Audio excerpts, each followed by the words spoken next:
Tuhan bilang jangan. Kalau kamu cabut, nanti yang lalang juga ikut tercabut. Udah biarin tumbuh bersama sampai nanti masa menuai. Ya. Nah, Yesus tadi memberitahu bagaimana siapa penabur? Tuhan Yesus. Yang ditaburkan apa? Seed dari gandum itu anak-anaknya, murid-muridnya. Sedangkan musuh yaitu si iblis, dia menaburkan benih dari lalang, ya, orang-orang dunia yang menyusup.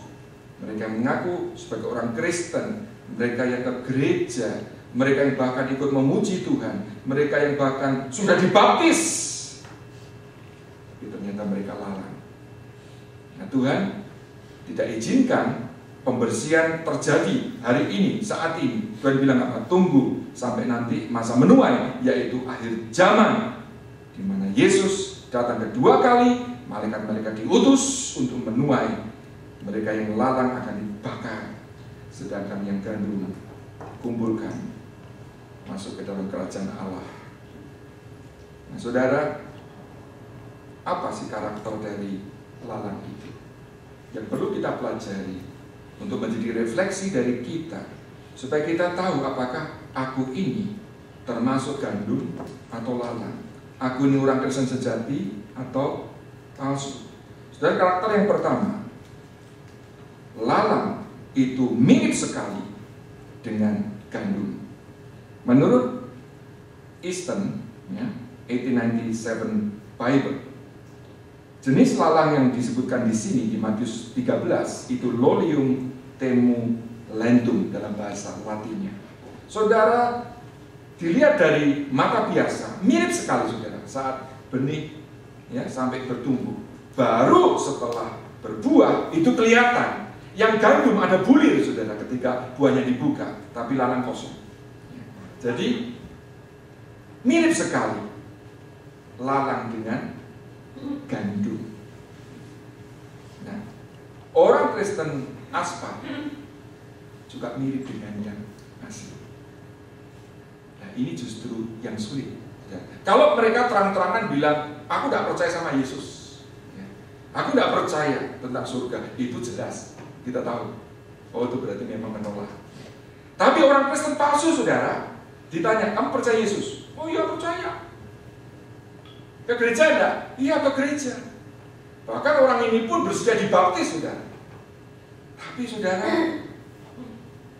deep in their heart, mereka belum sungguh-sungguh memiliki persekutuan pribadi dengan Tuhan. Yang bisa menyanyi, tapi itu dari mulut, bukan keluar dari hati. Bisa berdoa, tetapi belum memiliki hubungan pribadi seperti Bapa dengan anak. Saudara, disinilah kita memang sulit membedakan. Kapan kita bisa tahu pasti? Saat nanti penghakiman. Mari kita baca Matius 7 21.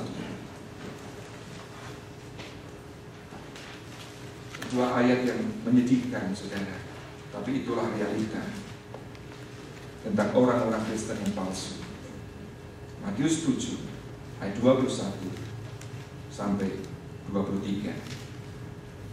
Bukan setiap orang yang berseru kepadaku, Tuhan, Tuhan, akan masuk ke dalam kerajaan surga, melainkan dia yang melakukan kehendak Bapakku yang di surga.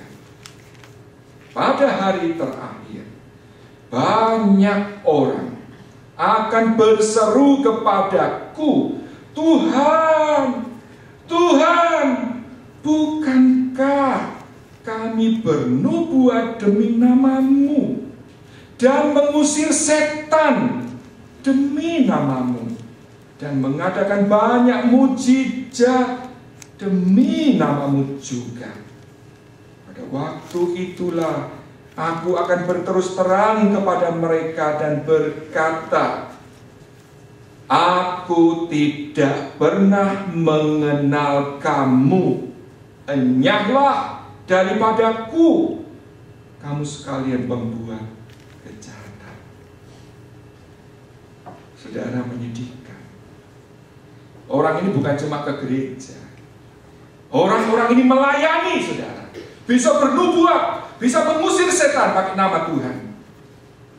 Tapi di mata Tuhan, Tuhan tidak pernah mengenal mereka. Wow, saudara. Lalang dan gandum mirip, seperti orang Kristen sejati dan yang palsu, saudara. Yang kedua, saudara, lalang itu suka tangle, ya, melilit akar dari tanaman di sekitarnya, saudara, sehingga menghambat pertumbuhan. Itulah sebabnya di ayat ke-28, 29 tadi dari Matius 13, ketika para hamba minta izin supaya mencabut, ya, lalang-lalang itu, sang Tuhan berkata apa? Jangan, sebab mungkin gandum itu akan ikut tercabut pada waktu kamu mencabut lalang itu. Karena memang dililit, saudara, akarnya. Saudara, orang Kristen yang palsu, saudara, tandanya apa? Memang tadi yang pertama, karakter pertama sulit untuk dibedakan. Tetapi puji Tuhan, ada indikasi membantu kita untuk tahu beda yang asli dan yang tidak. Orang Kristen yang palsu itu cenderung juga menghambat pertumbuhan.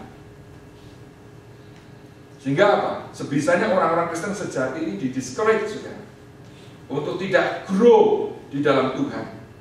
Nah, macam-macam, saudara, ya, cara mereka mendiscourage untuk growth dengan menimbulkan persoalan-persoalan yang membuat fokus kita terfokus ke sana, sehingga kita tidak bisa fokus kepada Tuhan. Atau saran-saran, nasihat-nasihat yang tampaknya baik, masuk akal, tetapi kalau kita cek dari firman Tuhan, itu bertentangan dengan firman Tuhan.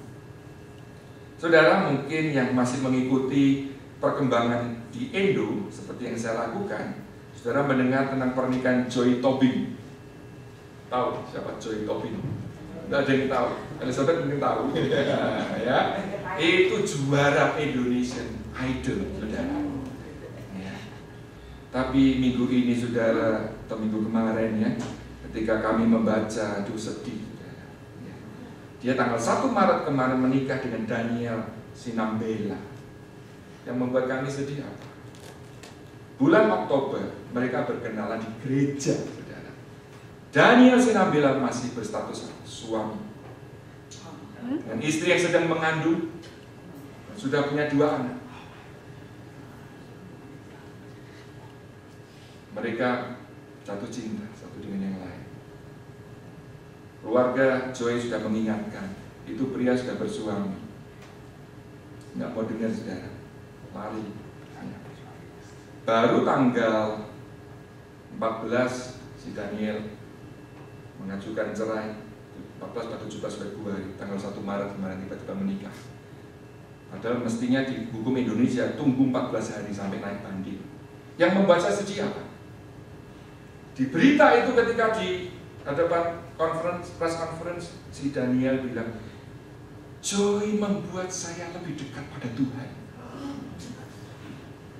Kami ini merasa dipersatukan oleh Tuhan. Saudara, kalau sudah membaca di Kompas, itu komentar-komentar pembaca, bukan saja orang Kristen, saudara, yang tidak Kristen pun memberi komentar. Lah, Tuhan seperti apa yang kamu percaya seperti itu? Istri lagi hamil ditinggal begitu. Saudara, banyak orang Kristen yang tampaknya dengan mulut, ya, mengaku sebagai orang percaya, tapi kalau kita lihat buahnya tidak sesuai dengan firman Tuhan. Yang ketiga, saudara, weeds, lalang itu mengambil nutrisi dari tanaman di sekelilingnya, ya. Sehingga apa? Ya, tanaman itu bukan saja bisa terhambat pertumbuhannya, tapi bisa juga mati, saudara. Tadi saya sebutkan lalang yang Yesus mention di Matius 13 itu Lolium temulentum. Ternyata, saudara, ini merupakan satu spesies dari jenis rumput-rumputan yang bijinya itu mengandung racun, saudara.